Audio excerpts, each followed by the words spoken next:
De modo geral, doutor, qual que é a diferença de uma gripe comum para a gripe mais séria? A gente tem 3 tipos de vírus que a gente chama de influenza, que é o causador da gripe. Os vírus do tipo A, os vírus do tipo B e os vírus do tipo C. O H1N1, ele é o primeiro do grupo tipo A. As mutações que vão acontecer nesse vírus, elas promovem uma forma de surgir novos tipos mais rápido que o dos outros.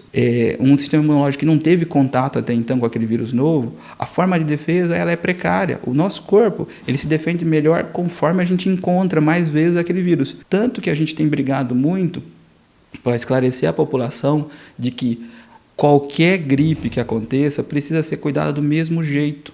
A gente só muda o cuidado não é pelo causador, é pela intensidade dos sintomas, é pela gravidade com que a pessoa fica doente. O que a gente tem recomendado é o seguinte: então, se você está tendo febre muito difícil de cuidar, tosse que rouba fôlego, tosse que dificulta a respiração, independente do som, da aparência dela, tem que prestar atenção. E em caso de dúvida, procurar o profissional de saúde, porque só um profissional de saúde pode avaliar a gravidade da história para dizer, olha, o caminho é mais simples, podemos tratar com um remédio em casa, ou, em alguns casos mais especiais, falar, não, a gente precisa prestar mais atenção e mudar o cuidado e talvez incluir nisso a atenção do hospital ou de remédios mais importantes. Em Morro Agudo, com a felicidade, com a graça de Deus, a gente não tem visto muitos casos graves, mas isso não pode servir de motivo para baixar a guarda.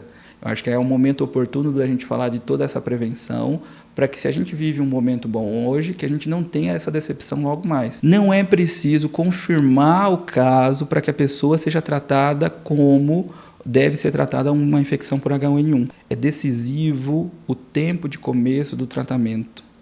Hoje existe uma recomendação para que a medicação específica para o tratamento de H1N1 seja iniciada dentro dos 2 primeiros dias de sintomas.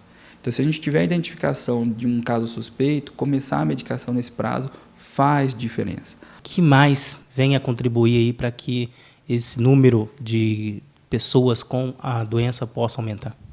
Acho que a gente tem vários fatores nessa história. Primeiro, é que começa uma época do ano em que as pessoas tendem a ficar mais aglomeradas. Muita gente se preocupa com a tosse, com o espirro, com as gotículas, com as partículas do vírus que estão no ar. Isso é realmente a forma mais comum de transmissão. Mas se esquecem que também a doença também é transmitida pelo toque.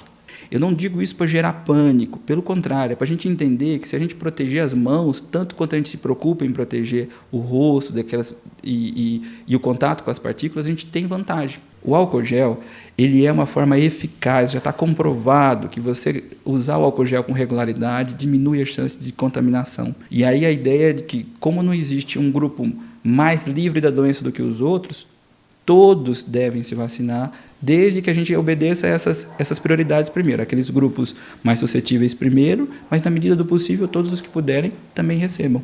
As crianças de 6 meses até 5 anos de idade, as gestantes e também as mamães, as puérperas que acabaram de ganhar bebê, os primeiros 45 dias de vida, os idosos, aqueles com mais de 60 anos de idade, e também aqueles com doenças crônicas. Essas pessoas, quando vacinadas, quando protegidas contra a gripe, elas têm um menor número de complicações no geral. Eu não estou falando só da parte respiratória. A vacinação, a proteção contra a gripe diminui o número de internações no ano todo daquela pessoa por complicações que muitas vezes a pessoa não se lembra que tem relação com uma infecção. Então, todos esses grupos de doenças crônicas também têm que prestar muita atenção na vacinação. Aqui na clínica, a gente tem a oportunidade também de oferecer uma vacina de prevenção contra a pneumonia. São doenças que afetam o aparelho respiratório, mas são causadas por germes. Agora, as pneumonias, a maior parte delas é causada por bactérias, que são germes diferentes, para os quais a vacina de vírus não oferece proteção.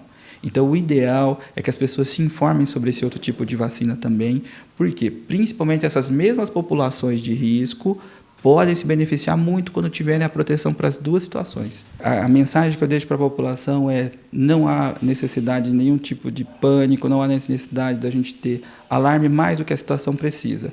A ideia é, a gente tem um problema para ser cuidado e desde que a gente cuide bem desse problema, ele não vai trazer maiores consequências. Agora, se a gente não der a atenção que ele precisa, isso pode ser perigoso. Então, eu fico à disposição da população aqui na minha clínica, no sistema público de saúde, no hospital, enfim, da maneira que eu puder ajudar, se for preciso a mim ou qualquer um dos meus colegas, nós vamos estar sempre à disposição da população.